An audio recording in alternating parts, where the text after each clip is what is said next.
सभी भाई बहनों का स्वागत करती हूँ अपने यूट्यूब चैनल पर। आप सभी लोग के सामने एक सोहर गीत सुनाने जा रही हूँ। आप लोग सुनिएगा और कमेंट बॉक्स में बताइएगा हमारा गीत कैसा लगा। सोने के खड़उआ राजा दशरथ खटर खटर चले हो। सोने के खड़उआ राजा दशरथ खुटुर खुटुर चले हो। ये ललना चली भैले सरजू किनारावत सरजू मनावेले हो।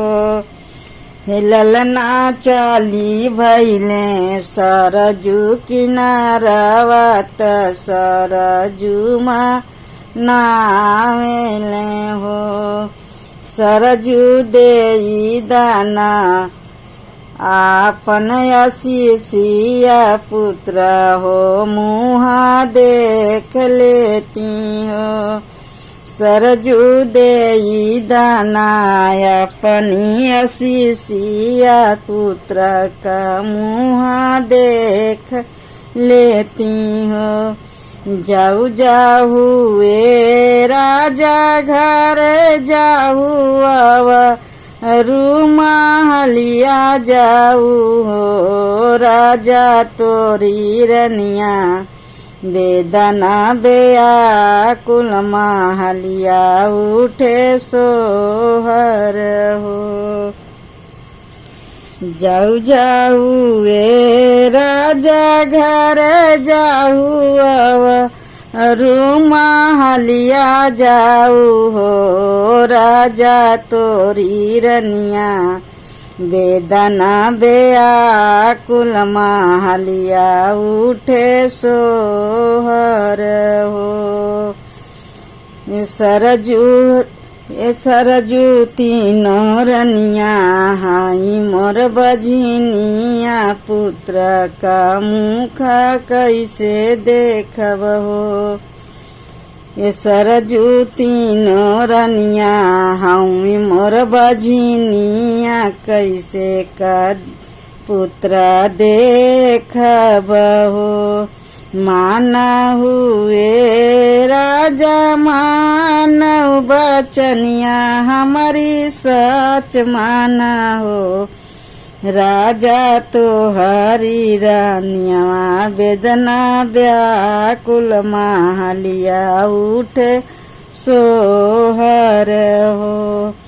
माना हुए राजा मानव बचनिया हमारी सच मानू हो। राजा तोरी रनिया वेदना व्याकुल महलिया उठे सोहर हो। कौशल्या तहाई मोर डाइनिया सुमित्रा बझनिया हाई हो। ए सरजू कई तहाई मोर बझनिया कैसे का पुत्र देखब हो।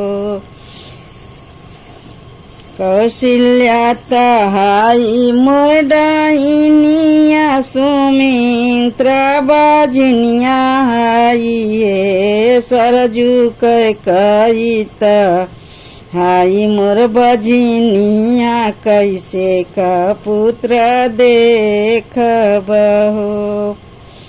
कौशल्या के जाना मेला राम सुमित्रा के लक्ष्मण हो।